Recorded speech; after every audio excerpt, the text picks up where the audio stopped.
A reading from the Holy Gospel according to Luke, chapter 11, verses 47 to 54. The passage is taken from the Message version of the Bible. You are hopeless. You build tombs for the prophets your ancestors killed.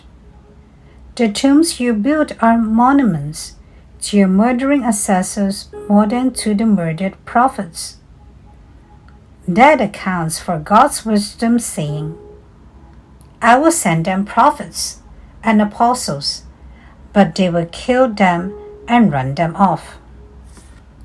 What it means is that every drop of righteous blood ever spilled from the time earth began until now, from the blood of Abel to the blood of Zechariah, who was struck down between altar and sanctuary, it's on your heads. Yes, it's on the bill of this generation, and this generation will pay. You are hopeless. You religious scholars, you took the key of knowledge, but instead of unlocking doors, you locked them. You won't go in yourself, and won't let anyone else in either. As soon as Jesus left the table, the religious scholars and Pharisees went into a rage. They went over and over everything he said, plotting how they could trap him in something from his own mouth. The Gospel of the Lord. Good morning. I am Father Joseph Matthew, and this is Coffee with God. Let us now listen to a short reflection on the Holy Gospel according to St. Luke, chapter 11, verses 47 to 54. The danger of preaching the wrong gospel. Today's gospel shows the rising tension between Jesus and the religious leaders.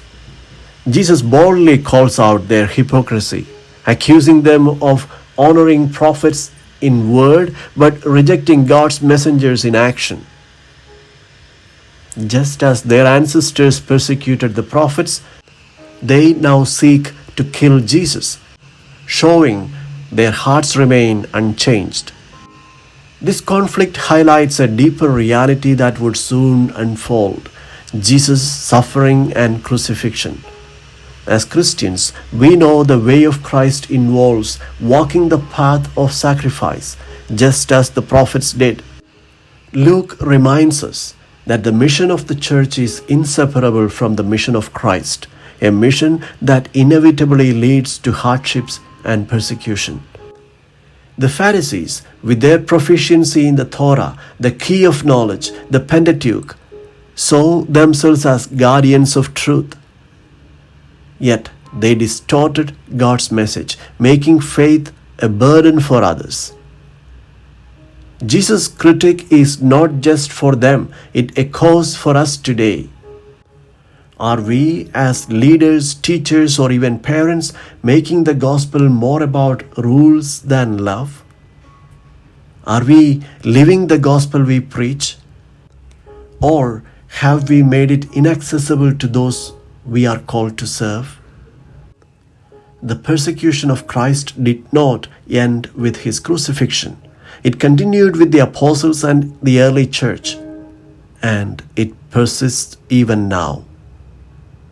We must ask ourselves, are we helping to reveal God's merciful, loving face to the world, especially to the younger generation? Or have we, like the Pharisees, failed to communicate God's true message of love and forgiveness? Let us reflect deeply on this call to authentic discipleship.